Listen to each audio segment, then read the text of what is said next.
Our long national nightmare is over. Actual real-life sports return tonight. No disrespect to the MLB All-Star Game, but it is an exhibition. That is Tyler Fulghum. I am Joe Fortenbaugh. This is Bet. The 149th edition of the Open Championship starts tomorrow or very, very late tonight from Royal St. George's. Will Phil Mickelson make the cut? We'll be discussing that. We'll be discussing Game 4 of the NBA Finals, props edition, and we've also got a little bit of action when it comes to Major League Baseball. Will the New York Yankees make or miss the playoffs? We will discuss the odds on that. For the football junkies in the house, we've got you covered. Go to our YouTube channel at youtube.com/ESPN Sports Betting. Our two-a-days segment continues today on Daily Wager at 6 p.m. Eastern on ESPN2. We'll be talking about the Colts and the Seahawks. Yeah, week one matchup that should be very interesting. You got Wentz in a new spot. Russ, will he cook? Excited to discuss. Will he cook? Indeed. All right, we got a lot to get to today, so let's begin with a little let it ride or cash out. A statement is read, and if you agree, you're letting it ride. If you disagree, you are cashing out. Let's get to it. Let it ride or cash out number one. 2013 Open Championship winner Phil Mickelson will miss the cut at this week's Open Championship at Royal St. George's. Currently plus 120 to miss the cut. I am going to cash out on that. First off, that price just isn't quite juicy enough. Mickelson has shown a trend, by the way, in his career, kind of alternating good and bad performances at the Open. He missed the cut in 2017. but finished 24th in 2018. Missed the cut in 2019. I forgot to mention in 2016 he finished second. So it's been back and forth. Now, I know that was odd and even years, but we didn't play last year, so I don't know if that throws it off for Mickelson. I will say more importantly for the handicapping than some random trend like that, Mickelson mentally is just in a good spot. He's to loose. Compete at majors. He's no longer trying to be Phil the Thrill. He's playing smart golf. He realizes his limitations, but he can do well. And I just like how mentally, even during the match, I saw him doing his breathing exercises. Seriously, and that will help in a place, in a venue, in a contest, a competition like the Open Championship that's going to test you mentally. You're going to get frustrated because you hit a good shot and the wind takes it somewhere or it rolls into a bunker. I just think mentally he's in a good spot right now. So because of that and the price only being plus 120, if it was 2-1 or plus 250, something like that, I'd bite. But I'm going to cash out here on this. Those breathing exercises, 4x3, 4 seconds on the inhale, 4 seconds hold, 4 seconds out. Repeat. I like where your head's at. I hear you're meditating in the morning now. What's that? I hear you're meditating in the morning. I like to meditate a little bit, get a little handle workout a couple of youngsters at home. Meditate, and then it's off to, I can eat and drink whatever I want. I feel as if I've won the day. I am right there with you. I love where the head's at. I'm going to cash out on this as well. Plus 120, not a good enough price. That implies a 45% chance. I don't really see that being it for Mickelson. Right. We all bet against him after he won the PGA Championship. We knew the next week he wasn't going to be on his form, so he misses the cut at Charles Schwab, and we all cash in. Since then, it's been 62nd at the U.S. Open, 61st at the Travelers, 74th at the Rocket Mortgage. You know what those all have in common? He made the cut. He made the cut indeed, Mr. Fulghum. Very well done. Open Championship results you talked about recently. He's played the Open at Royal St. George's before. Guess what he finished in 2011? Tied for second. Second the last time the Open was on this course, and in 2003, tied for 59th. Again, what do those two results have in common? Made the cut. Made the cut indeed. You've laid out everything in terms of recent history. Yep. We're not saying he's going to win it, but at plus 120, I'm not betting against Phil the Thrill. Going to need to make it a little juicier than that. Number two, the U.S. men's basketball team finally won an exhibition game. Our long national nightmare there over as well. They defeated Argentina 81-76 following losses to both Nigeria and Australia. So let it ride or cash out. The U.S. men's hoops team will not win the gold medal in Tokyo. They are currently the minus 400 favorite. I have to let it ride here. Absolutely. Blasphemy. You can call me Ivan Drago. I am not proud to be an American with this Team USA squadron. You, sir, are no Ivan Drago. I am the Iron Sheik of Bet today. The rest of the world, very simply, yes, do we still have the most talented basketball players in the world? Absolutely. If you matched up the best that 2021 has to offer with the 1992 Dream Team, I think it'd be a pretty good basketball game. You know what the biggest difference in that generation is? Because of Magic, Larry, Mike, and the like, the rest of the world has closed that sizable gap considerably. It's no longer a no contest when you go up against Nigeria's, Argentina's, Spain's, Serbia's, and the like. Like those 80-point wins. The game is global now, baby. Some of the biggest stars in the association are not American. So for that very reason, and the fact that the core of Team USA for the last decade or plus was LeBron, Steph, D-Wade, Carmelo, Anthony Davis, Dwight Howard, guys that aren't playing right now with KD and the like, they just haven't worked together with the amount of continuity that these other international teams have, and those teams have gotten so much better than the 90s. So, yeah, let it ride, especially at minus 400 I'm favorite. just going to interrupt this communist rant. Joseph McCarthy would have smelled you out from a mile away. Cash out. You don't bet against America in hoops. Since we turned to the professionals to handle our national basketball duties in 1992,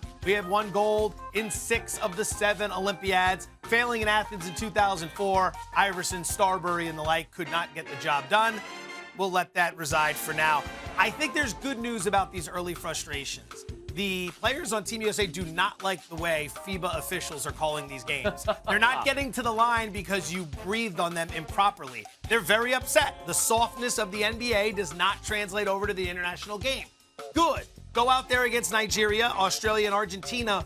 Learn that fact, adjust to that fact, go to Tokyo, and handle your business. So I'm still behind Team USA, and shame on you for doubting the Americans. We will revisit They this. may have won, but they failed to cover again. Good teams win. Great teams cover. And this is not a great team. This has the stench of an 0-2 Team USA squadron. Very well said. Game 4 of the NBA Finals, speaking of basketball, is tonight. Believe it or not, the first 3 games have all been decided by 10 or more points. It's been blowout city. Let it ride or cash out. The winner of Game 4 will win by fewer than 10 points. I'm going to let it ride on that one. Let it ride. I think we finally do see a little bit tighter game, and I'll let you know who I think is going to win this game, but I do think we get maybe the best game of the series so far a little bit later. There's going to be some regression, positively, for Devin Booker.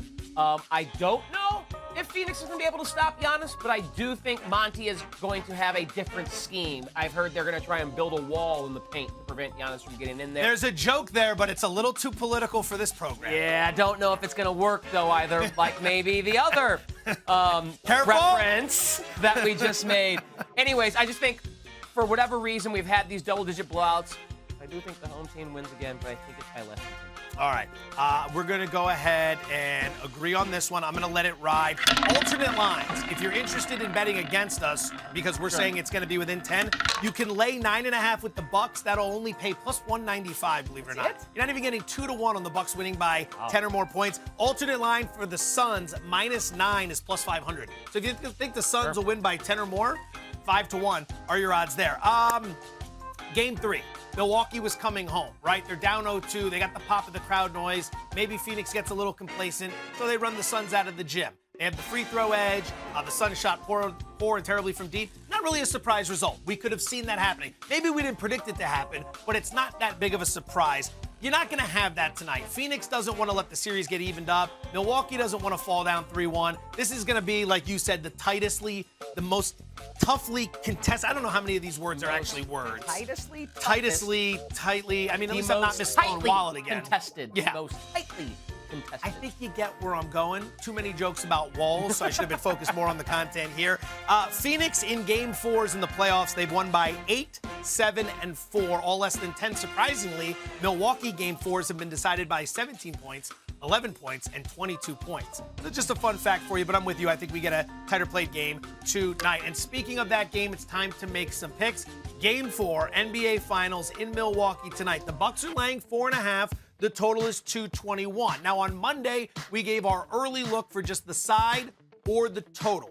You took the Bucks at that time they were laying 4. I took the Suns at that time they were +4. So before we get into our 3 props, are you still on the Bucks -4.5? Indeed, I am, sir. Are you still on the Suns +4.5? Most definitely. All right. Most definitely. That would be shocking if you came off them getting an extra half point. You know, the line went up, and I suddenly like the Bucks. I want the worst possible pricing. There might be some explaining to do there. All right. So I'm still on the Bucks. You're still on the Suns. Another, I guess, attacking the total, since I haven't really discussed that yet. I want you to knock 3 in a row out for me. I'm going to sit back in this chair and get comfortable. as you drop knowledge, because this isn't where we have to disagree.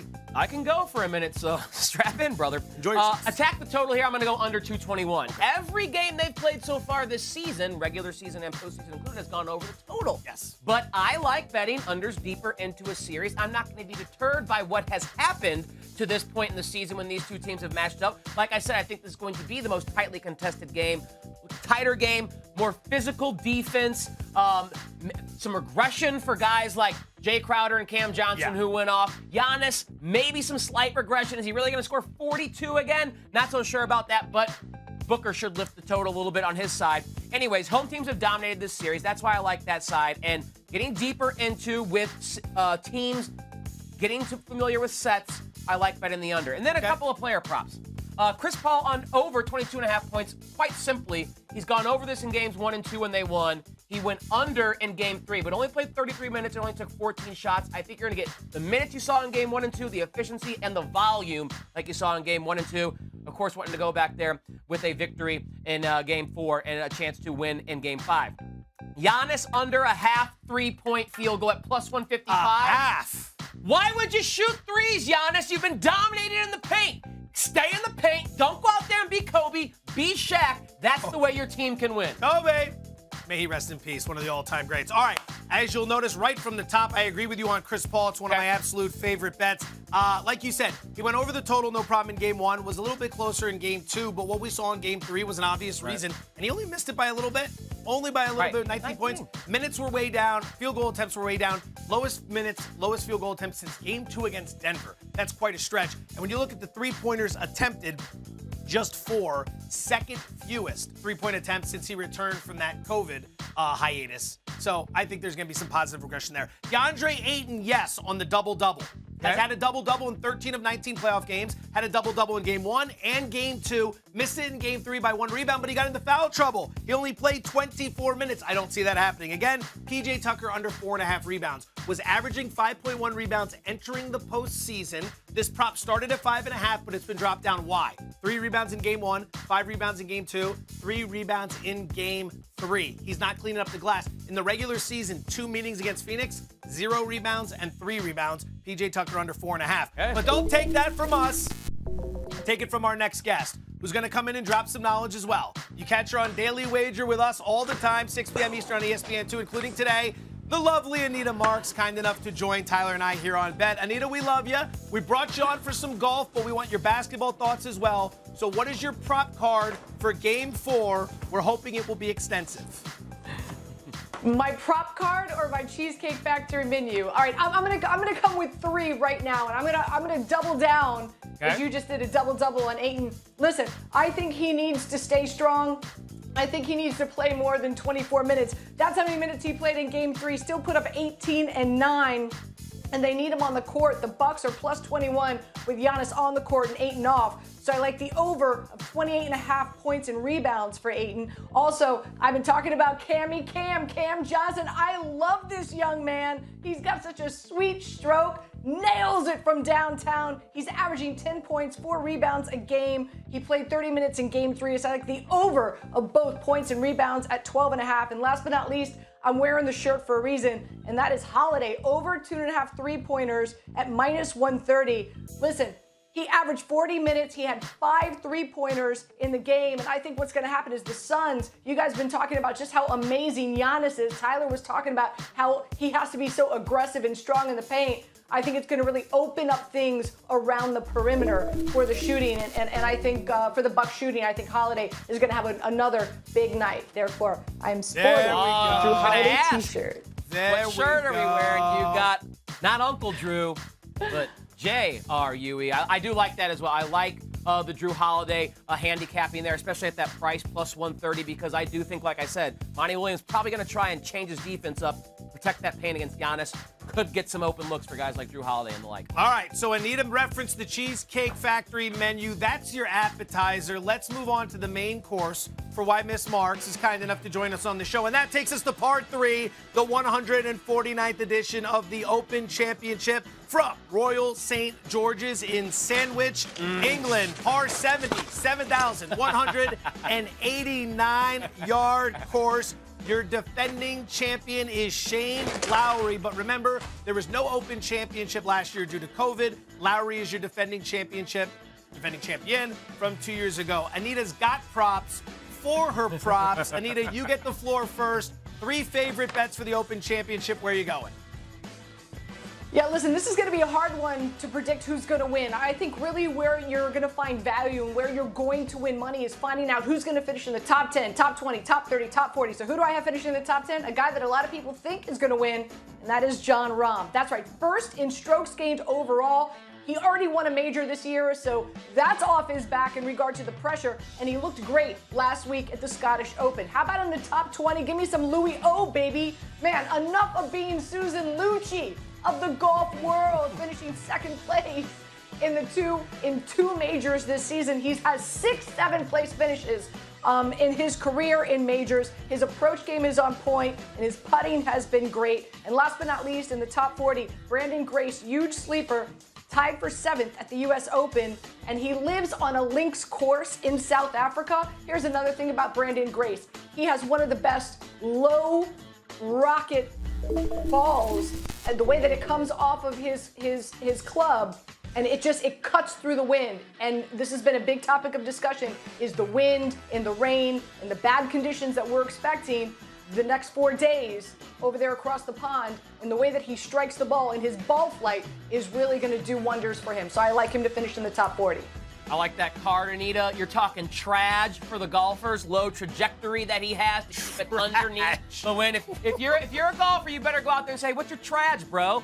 You high ball flight like Rory? You low like Brendan Grace? I will not be doing that. And I do think the South Africans, Louis Oosthuizen, Brendan Grace, Garrick Ego, these guys are from South Africa but have a game that translates well to the Open Championship. And, of course, Jon Rahm's playing golf better than anyone in the entire universe, so would never. What about Ernie Els? Big Easy, baby. I don't know if he's in the field, but we love Big Easy. All right, Anita, love your card. Here's what my 3 picks look like for par 3. And, Anita, you'll get in on the joke. Joe already knows it. But if I am talking about par 3, I have to discuss first my boy, Guido Migliozzi. Guido! The Italian stallion, top 30 finish. And I agree with the way to approach this. I want top 30s, top 20s, top 10s. Give me a little breathing room. But top 30 for Migliozzi at plus 350. He has, in his last 5 worldwide events, gone 35th, 13th, 4th, 2nd, and 2nd. He's top 30 in this field in strokes gained off the tee, birdie or better percentage, and bogey avoidance. Just in good form, and I like that value at plus 350 to finish inside the top 30. You see Spieth at top 10 plus 188. He's top 10 in 7 of his last 10 events, guys, and he has 3 straight top 20s at the Open, including a win in 2017. He's in great form. He's figured out how to scramble again, and he has that magic back around the green putting that we usually see. And then there's Bryson DeChambeau.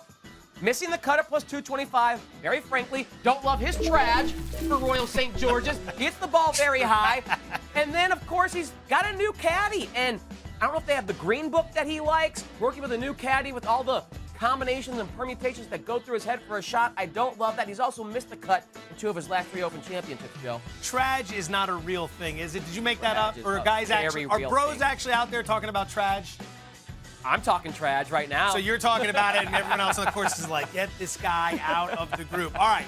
I'm going to play into a little bit about what you're talking about. And for the Open Championship, I'm turning to my caddy, which is Michael Collins, the caddy. He was on the show earlier this week, and he told us all about Bryson DeChambeau being a big fade. So I'm going right to my caddy's advice, and I'm fading DeChambeau every which way possible. Justin Thomas over Bryson DeChambeau. I would take Jordan Spieth over in 2, yes, as the graphic indicates there. All of them. Every single one of them that you can find. Yes, that is Jordan Spieth as the picture instead of Justin Thomas.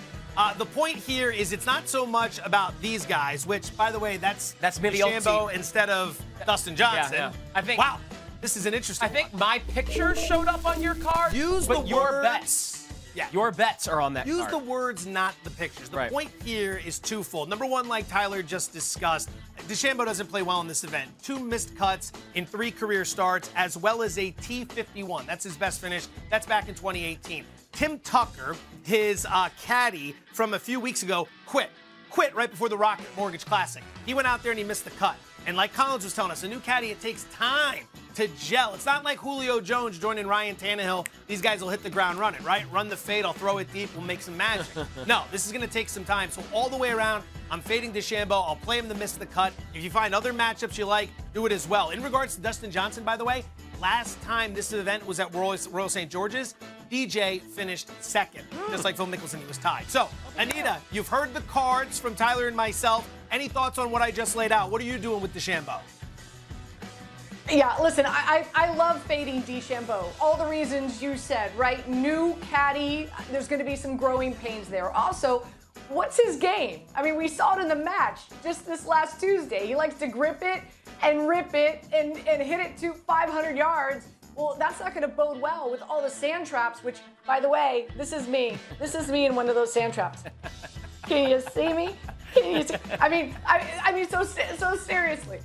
So what I've done, and I've done this ever since the tournament match and the round odds have come out. I'm playing every single golfer against DeChambeau. That's what I've got Jordan Spieth over DeChambeau in the tournament at -125. I've got Russell Henley over DeChambeau. So that's my word to the wise. Play every golfer against DeChambeau that you can get in on before, of course, they tee off at 1:30 this morning, right? I believe that's it. And last but not least, in regard to Tyler, let's hear it for the Italians. Matteo couldn't get it done at Wimbledon, but we saw Italy get it done in Euro 2020. So I'm with you, an Italian to finish. What do you have him in the top 20, top 30? I like 30. That pick a lot. This is the year. This is the year for the Italianos. The Italianos. It's a Guido. It's a Guido. Gonna celebrate with a little rigatoni, a little mozzarella, huh? Maybe a San Marzano. The Chianti. Anita Marshall, catch her today on ESPN2 Daily Wager, 6 p.m. Eastern. The best of the business. Thank you so much, Anita. We appreciate it as always. Go get them. She's at St. Andrews. You think she just ran out there and stole that and no one was paying attention? That's what I'd be betting. Yes. I think she's quick enough to get away. From Great Britain to the Bronx. No easy way to make that transition. Let's talk a little Major League Baseball. The season gets back underway, I believe, tomorrow. But the Bombers have been struggling. They will be taking on the Red Sox tomorrow to start the second half of the season. They find themselves tied for third with the Toronto Blue Jays in the AL East. Only the Baltimore Orioles find themselves behind the Yankees in the standings. That is not a place you want to be ever, under any circumstances, ever. So here's the question. Will the Yankees make the playoffs? Yes is +145, which implies a 40.8% chance. No is -175, which implies a 63% chance. Mr. Fulghum, the floor is yours. Gonna pass on betting the Yankees. However, I lean hard towards the no. If you absolutely made me gamble on this, I think it's close to a 50-50 proposition. But I would rather bet on the Toronto Blue Jays to make the postseason, who are exactly 4.5 games out of the wild card as well in the American League. But they have the offense the Yankees thought they would have this season. New York has just struggled mightily this season. Look at what they have done with some key offensive rates and how that rates compared to their worst historical, numbers over the last decade. And then their batting average, you got to go back 69. to exactly what is going on there, Brian Adams. So I would lean no, but I would pass on them, and I'd rather bet the Blue Jays to do that. Not only those numbers there, they have stolen the fewest bases in the American League. They've grounded into the second most double plays. Only Houston has ground into more, but Houston hits the ball out of the ballpark. The Yankees don't do that. So if they're not hitting home runs, they can't manufacture runs. They don't take extra bases. They don't move guys over. It's either a feast or famine. There's been a lot of famine in the Bronx, so I would lean no. I'm going to pass, just because you never know if those bats could get hot in the second half. I will take your hard lean, that is the Leaning Tower of Pisa, and I will just shove it right to the ground. Sorry, Italy, it's just a metaphor. We can move past it. I'm going to play the no at -175.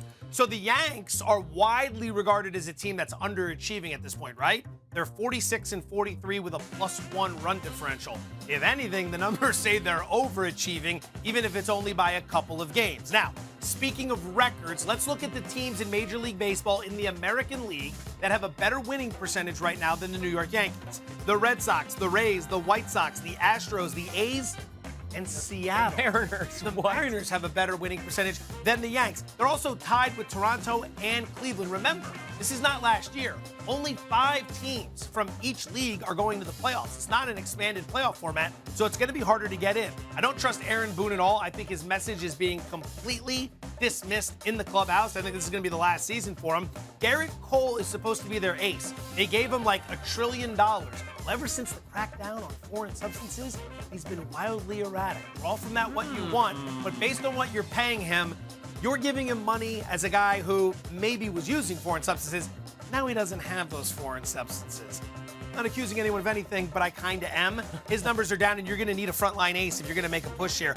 It's very simple. If this was the Reds we were talking about, the Phillies, teams like that in the same situation, we'd have no problem dismissing them. But because it's the Yankees and the mystique, we give them some credibility. Maybe they make a move at the deadline. The Red Sox are obviously very real. The Rays have been real for, the better part of a decade now. Again, they're tied with Toronto. I'd rather bet on the Blue Jays because the Blue Jays have that run differential that indicates a team that's better. They have a guy like Robbie Ray who can pitch, but they have guys who are actually hitting producing runs, and it's not just either home runs, feast or famine. They'll hit doubles, they'll hit triples, they'll move guys over, they'll steal bases. The Yankees just don't do that. They're almost the epitome of how boring baseball has gotten with the 3 true outcomes. Guys are either hitting home runs and trotting around, or they're striking out, taking walks, and leaving men on base. And how does the Yankee rotation have this little excitement? You have Garrett Cole who's struggling, but the rest of it, it's like, aren't the Yankees supposed to have just a bunch of studs in a row? Like, remember when the Dodgers had David Price as their 5 this season at one point before Trevor Bauer got put on administrative leave? Like, that's what the Yankees should be. They should have 5 names that are household names pitching, and they just don't have that. All right. Let's take it to the gridiron. Before I let you go, the final segment that we bring into play each and every Wednesday, it's generally one last bet that we want to send your way before we say goodbye. But because the card is so lean tonight, and we've already addressed the Open Championship as well as Game 4 of the NBA Finals, we're going to give you a topic today. And you can bet this at some locations if you want to check it out. The topic is this. What team will quarterback Aaron Rodgers play for in 2021? Now, it could be any team in the NFL. It could be retirement. It could be hiatus. Get as creative as you want. But where do you think Rodgers is going to be in 2021? On his couch, watching games. Really? Maybe hosting some Jeopardy, who knows? Really? Maybe working on the golf game, traveling around the world, back to Hawaii with his new fiance or wife, whatever the case is. I think there are only 2 outcomes possible. Either Aaron Rodgers is throwing passes for the Green Bay Packers, or Aaron Rodgers is throwing passes for no one. I think as much as we want to say Rodgers has the leverage in this situation, I think he has the emotional leverage, because I really do think he's comfortable enough with himself and his life to say, all right, if you're not going to trade me, I will sit out this season. It'd be nice to make $25, $30 million, but I got enough money in the bank, and it's not like I can't recoup that down the line, because guess what? I'm still really good, and someone is going to pay me if it's not the Green Bay Packers for the next 5, 6, 7, 8 years, however long he wants to play. So I think Rodgers is stubborn enough, and I don't think a team is going to offer the Packers quite enough to make them trade Rodgers and give them Super Bowl aspirations. I like the theory. I do. I'm going to go with the other one of the 2 options you laid out. I think he's going to play for the Green Bay Packers this year. You realize that this story has gotten very quiet ever since it blew up on draft night. Adam Schefter had the explosive report. Everyone went nuts. And then it calmed down. Personally, I think this thing was a little overblown. I think we're making more of it because we're media members. It was a juicy story. We gravitated to it. But it's a story at the end of time, right? We've been around these stories before. Player gets disgruntled. Player wants trade. Team's not going to trade him. Remember, these owners, they don't want this to become the NBA. Players are not in control in the NFL. So here's what's going to happen. At some point, Rodgers is going to hold out. The Packers know they need him. Rodgers does not want to throw a year of that cash away. He doesn't want to throw a year of chasing a Super Bowl away. He doesn't want to be the guy that sat out a year. It just looks foolish. So the Packers are going to throw some more money at him. Rodgers is going to come back. He's not going to have to have his tail tucked between his legs. Everyone's egos are satisfied, and Aaron Rodgers is playing for the Green Bay Packers in 2021. Okay.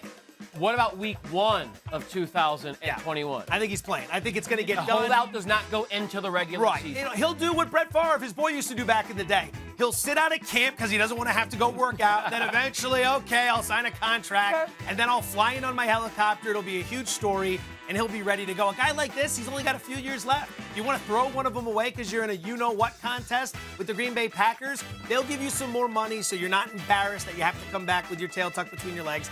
He's going to play. They're not going to trade him. That was going to happen. That'd be done by now. Yeah, I definitely don't think they're going to trade him, but I don't know. That guy might be stubborn enough to say, you know what? Screw you. I mean, go Minnesota Vikings. It's a great bet to win the NFC North. That right there is Tyler Fulghum. This guy right here is Joe Fortenbaugh. The show is called Bet.